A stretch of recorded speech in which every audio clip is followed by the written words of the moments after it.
25 minutos para su ponencia. Gracias. Muy bien, buenas noches con todos. En primer lugar, gracias a la invitación del comité organizador.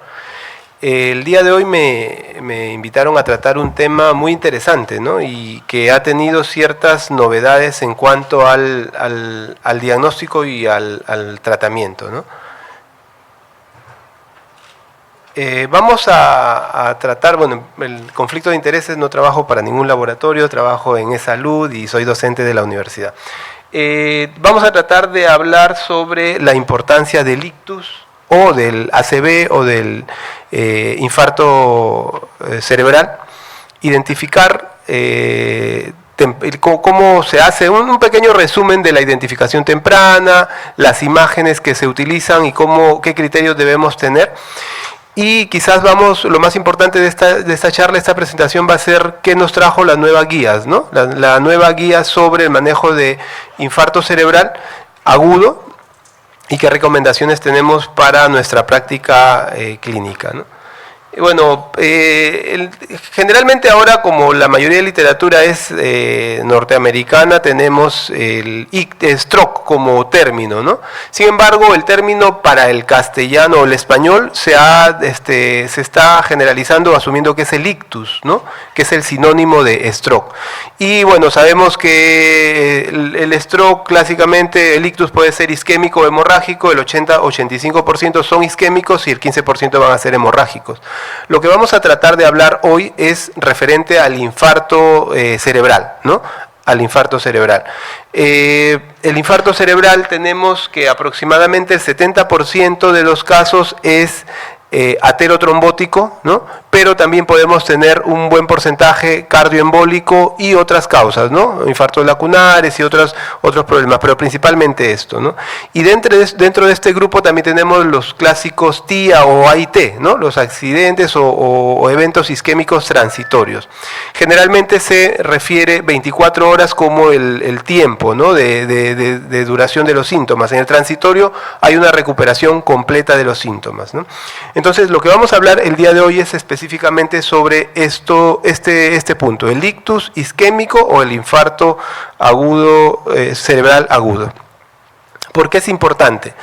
Dentro de la importancia del ictus, y se dice que primero, o cuál es la emergencia más grave, entre comillas, en las emergencias es ataque cardíaco o infarto agudo de miocardio. Pero actualmente la frecuencia ha aumentado, ¿no? Y más frecuente es un infarto cerebral que un infarto agudo de miocardio. No estoy diciendo que no sea tan grave, pero sí es grave. Incluso se dice que es la segunda causa de muerte a nivel mundial. También se considera como la tercera causa de discapacidad, ¿no? Y el problema es la discapacidad. Se dice que más del 50% de los pacientes que sobreviven a un ictus o a un stroke tienen dependencia funcional en alguna de las actividades básicas de la vida diaria, ¿no? Es más frecuente a mayor edad. Y lo otro que se está comentando es que está asociado a determinantes sociales, o sea, a problemas de bajos recursos económicos, asociado a la pobreza, bajo nivel socioeconómico, y esto está asociado también a su evolución, mortalidad y evolución, ¿no? Y también lo otro que se conoce y se ha demostrado es que el tratamiento oportuno puede modificar significativamente este pronóstico de mortalidad y la morbilidad o las secuelas que pueda darnos, ¿no? Creo que sobre el diagnóstico rápido y precoz existen varias guías. La más conocida es la FAS, pero generalmente el evento o el reconocimiento actualmente se está haciendo a conocer a nivel de la población más que del hospital, porque generalmente al hospital, al menos en realidades como la nuestra, llegan tarde, ¿no? Lo que se quiere es tiene una campaña muy intensa a nivel de Estados Unidos, Europa, donde se trata de identificar rápido. ¿Por qué? Porque el tiempo que tenemos para actuar es muy corto, ¿no? El FAS generalmente está asociado a un problema a nivel de la asimetría facial, un problema con el habla o con déficit motor, ¿no? Y como les decía, el tiempo es muy importante, ¿no? Y decíamos, inicialmente se hablaba solo 3 horas, tenemos 3 horas para actuar. 3 horas o 4.5 horas y media, pero ahora se está planteando un poco más, ventana extendida, que lo vamos a comentar más adelante, ¿no? ¿Cuál es el método más útil? El método más útil no para el diagnóstico del infarto, sino para descartar otras patologías es la tomografía cerebral, que generalmente, al menos en los hospitales de cada país, de cada ciudad de nuestro país, tenemos acceso, ¿no?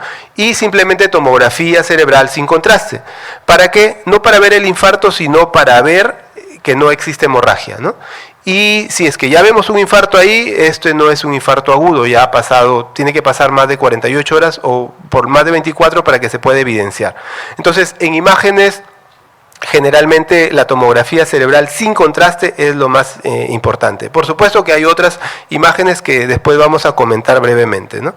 Y la resonancia también se acepta que es un método rápido para realizar y nos da el diagnóstico. Aquí sí podemos ver el infarto desde las primeras horas, ¿no?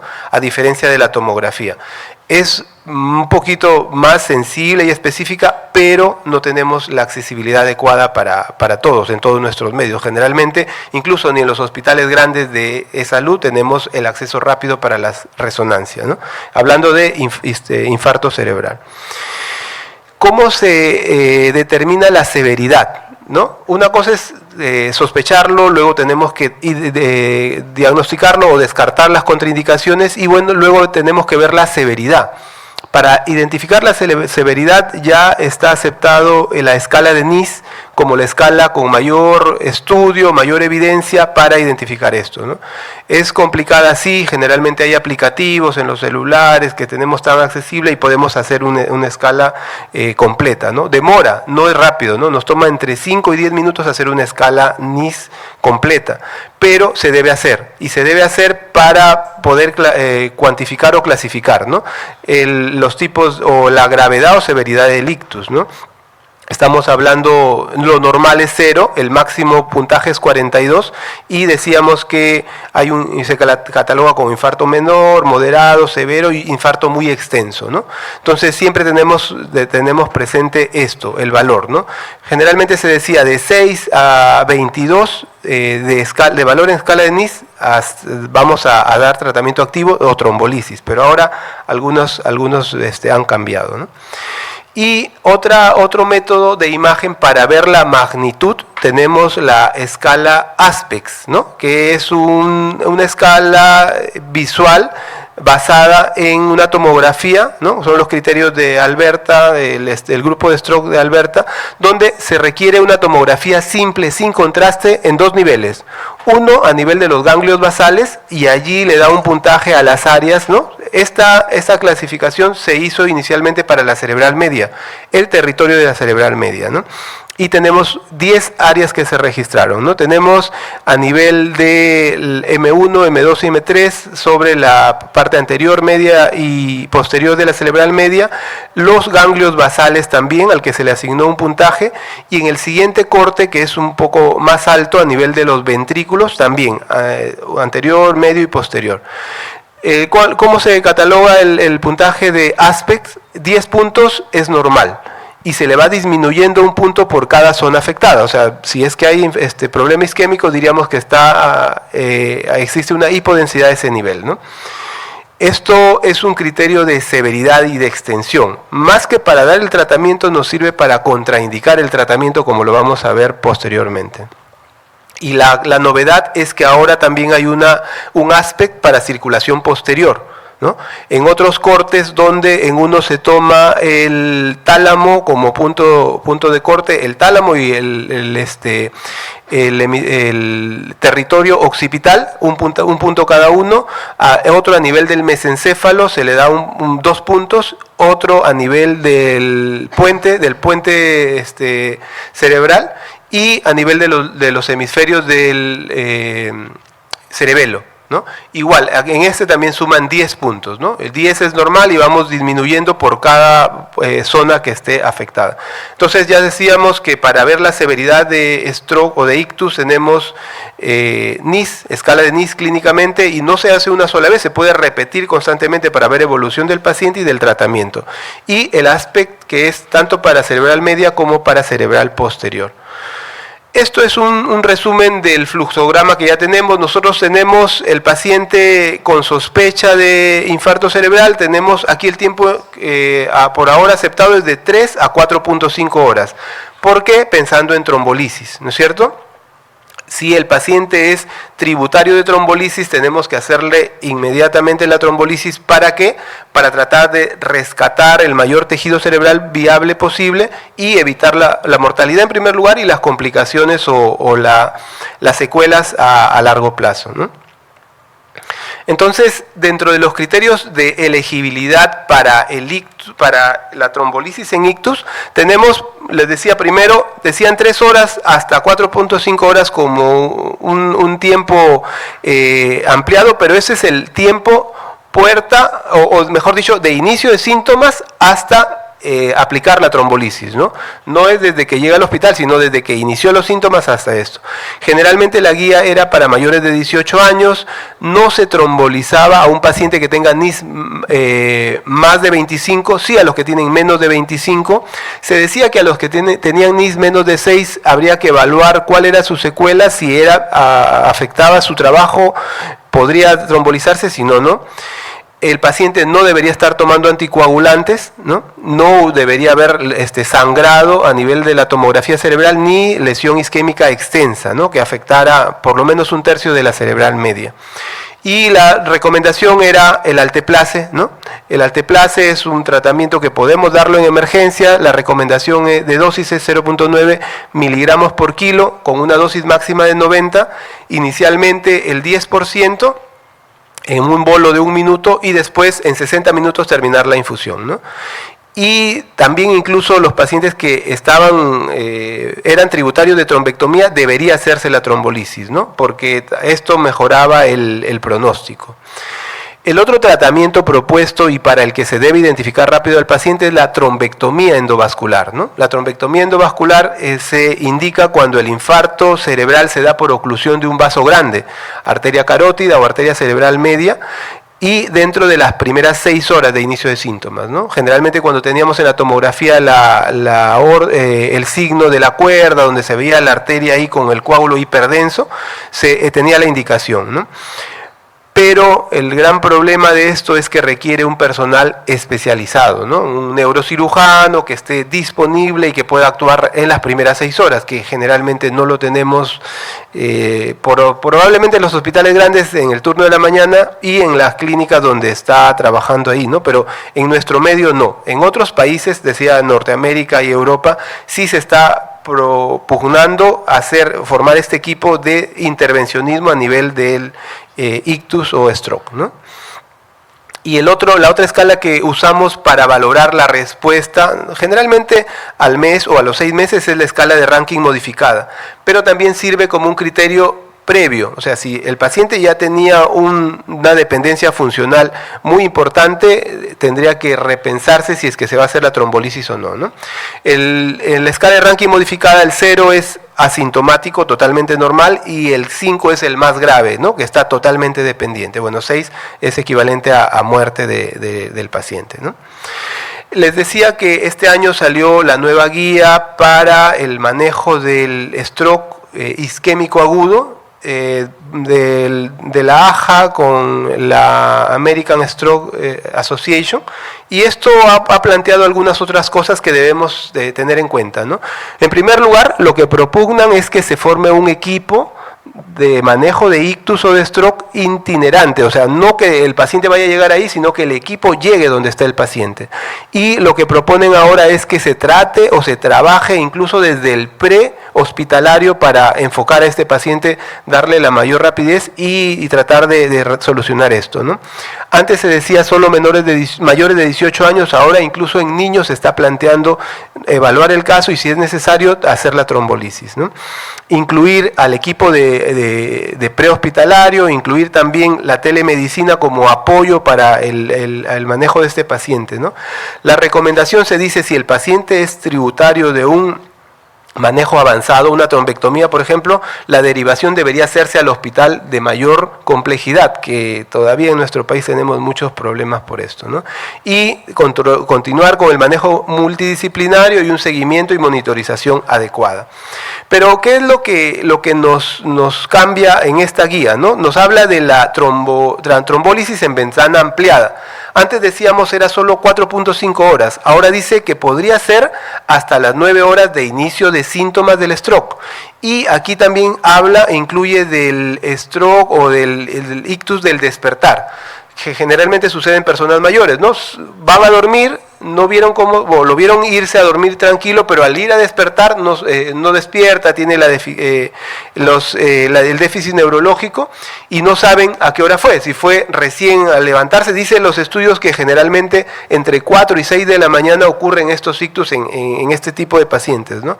Y como no supieron y la última vez que lo vieron fue 10 horas o 8 horas antes, no saben exactamente el tiempo, ¿no? Entonces, en estos pacientes puede haber una ventana ampliada. Pero ¿qué debemos tener para poder decidir esto? Es saber si existe una zona de penumbra, ¿no? Y zona de penumbra isquémica recuperable es un concepto que ingresa con esta guía, ¿no? ¿Y cómo se va a identificar? Con imágenes avanzadas en stroke, ¿no?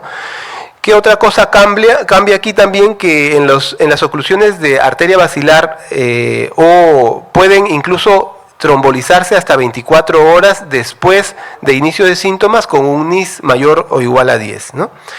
Y lo otro que dice, el alteplase sigue siendo igual, la misma dosis que comentábamos, un bolo en 1 minuto y el resto en 1 hora, pero lo que recomiendan a nivel internacional es el tecneplase, ¿no? Y la ventaja del tecneplase es que 0.25 miligramos por kilo, una sola dosis en bolo, nada más. El gran problema es que por ahora todavía no lo tenemos en el país, ¿no?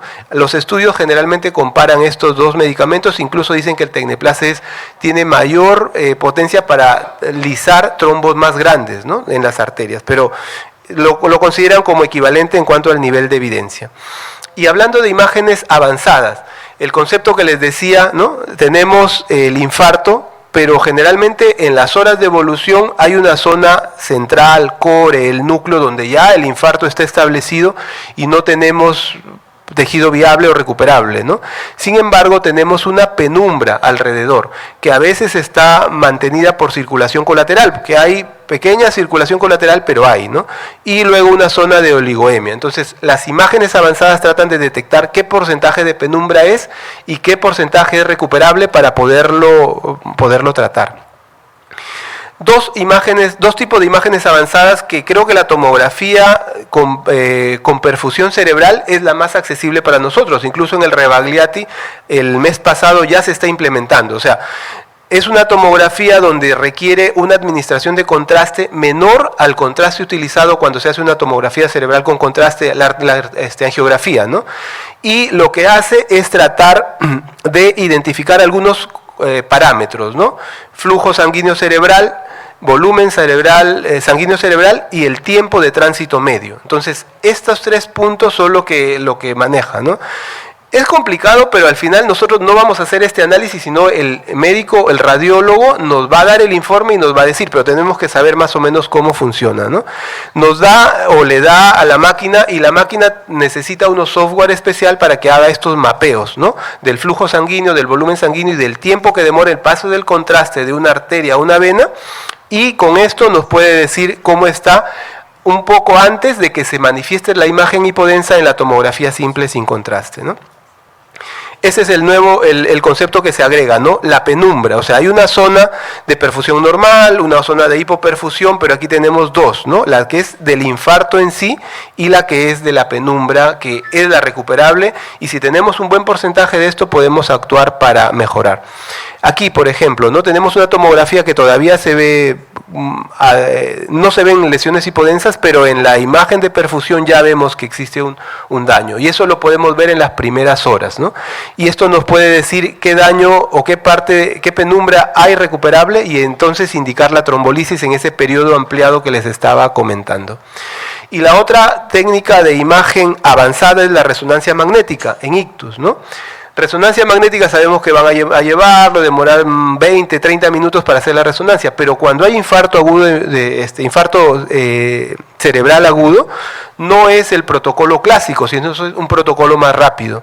Ya desde el 2014 se hablaba de un protocolo rápido de 6 minutos, pero actualmente ha salido un protocolo ultra rápido de 3 minutos, ¿no? Donde las imágenes no son todas las que requiere y simplemente requiere una imagen de difusión, un flare, una imagen T2 y después una imagen con contraste, o sea, sí necesita el contraste, ¿no? Y con estos tipos de imágenes nos podrían decir esto que estamos hablando de el núcleo del infarto y la zona de penumbra, y en ese caso poder intervenir si es que hay un tiempo adecuado para esto, ¿no?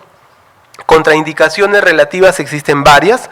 Aquí han aumentado las contraindicaciones relativas, ¿no? Están disminuyendo las contraindicaciones absolutas y cada una debe tener su indicación.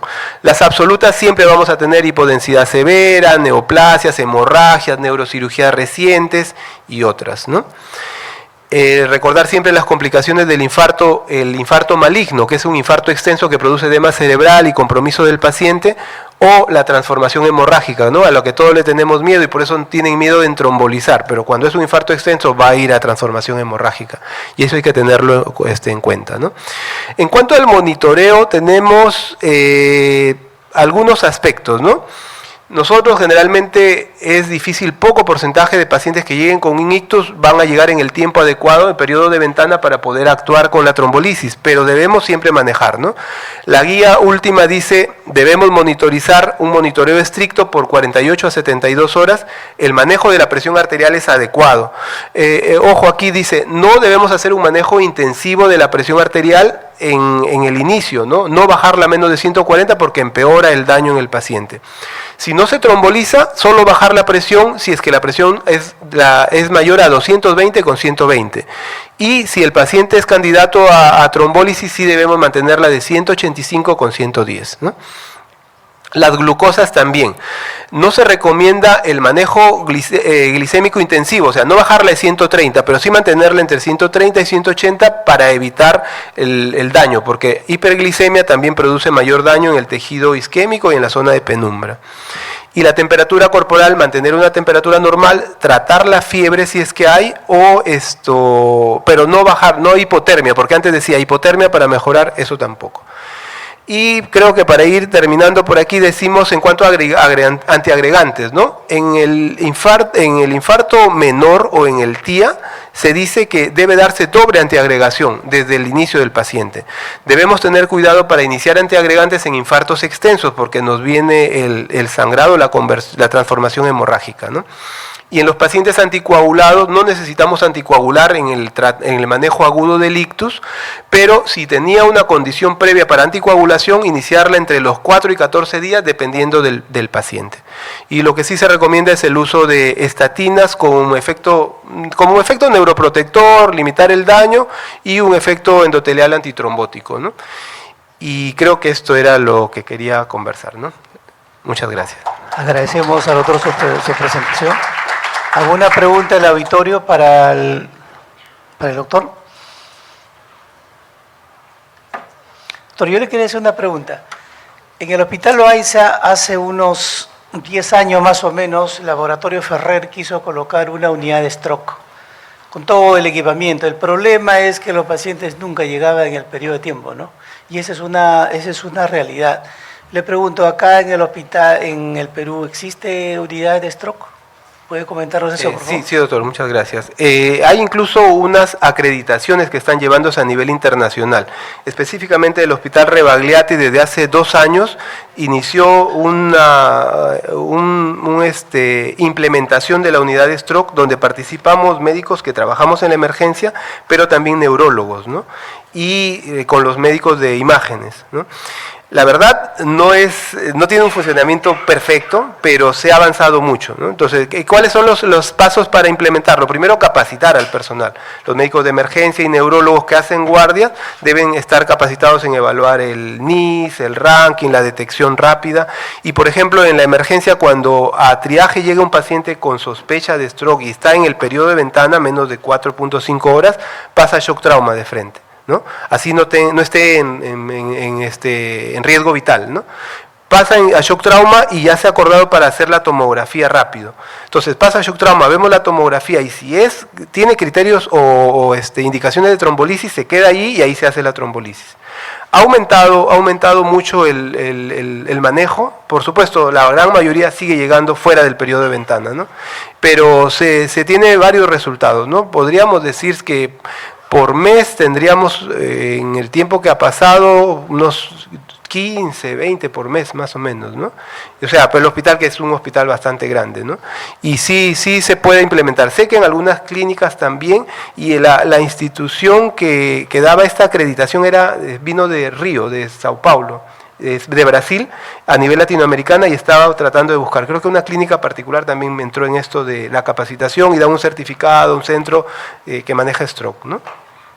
Gracias, doctor. Sobre el tema del ACV también es un poco lamentable quienes trabajamos en hospitales de alta complejidad ver a los pacientes ya con la secuela, ¿no? Y asistimos solamente a una rehabilitación posterior. Gracias, doctor, por su ponencia. Muy bien, muchas gracias. A los colegas.